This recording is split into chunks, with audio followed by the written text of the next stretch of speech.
గత కొన్ని రోజుల క్రితం తెలంగాణ ప్రభుత్వం ప్రతిష్టాత్మకంగా ఇంటిగ్రేటెడ్ స్కూల్ను రాష్ట్ర వ్యాప్తంగా అన్ని నియోజకవర్గ కేంద్రాల్లో ఏర్పాటు చేయాలని చెప్పి తీసుకొచ్చిన సందర్భంలో మునుగోడు నియోజకవర్గంలో కూడా ఈ యొక్క స్కూల్ను కల్లకుంట్ల గ్రామంలో ఏర్పాటు చేయాలని చెప్పేసి ఇక్కడ ఎమ్మెల్యే గారు శంకుస్థాపన చేయడం జరిగింది.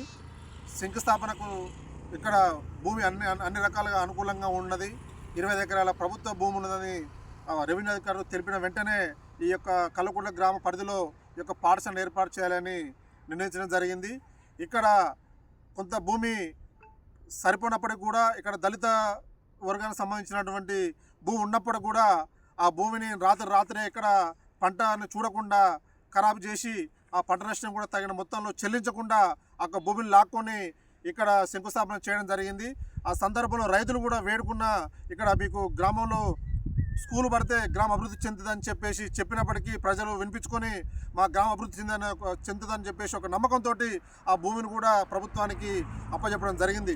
ఈరోజు మళ్ళీ మునుగోడు మండల కేంద్రంలో ఈ యొక్క పాఠశాలను అక్కడ కల్లకుంట్ల నుంచి అక్కడ తరలించి అక్కడ శంకుస్థాపన చేయడం జరుగుతుంది.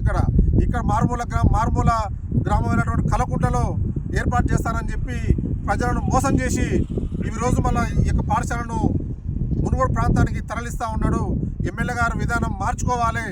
తక్షణమే ఏదైతే మీరు మునుగోడులో చేస్తా ఉన్న ఇంటిగ్రేటెడ్ పాఠశాల ఉన్నదో తక్షణమే దాన్ని కల్లకుంట్ల ఏర్పాటు చేసే విధంగా మళ్ళీ చర్యలు చేపట్టాలని చెప్పేసి ఇక్కడ పాఠశాల ఏర్పాటుకు అన్ని రకాలుగా అనుకూలంగా భూమి ఉన్నది, అంత మంచి వసతులు కూడా ఉన్నాయి. కాబట్టి ఇక్కడ తక్షణమే పాఠశాలను ఏర్పాటు చేస్తానికి ఇక్కడ చర్యలు తీసుకోవాలని చెప్పేసి కల్లకుంట్ల గ్రామ ప్రజల తరపున అదేవిధంగా డివైఎఫ్ఐ తరపున మేము డిమాండ్ చేస్తూ ఉన్నాం.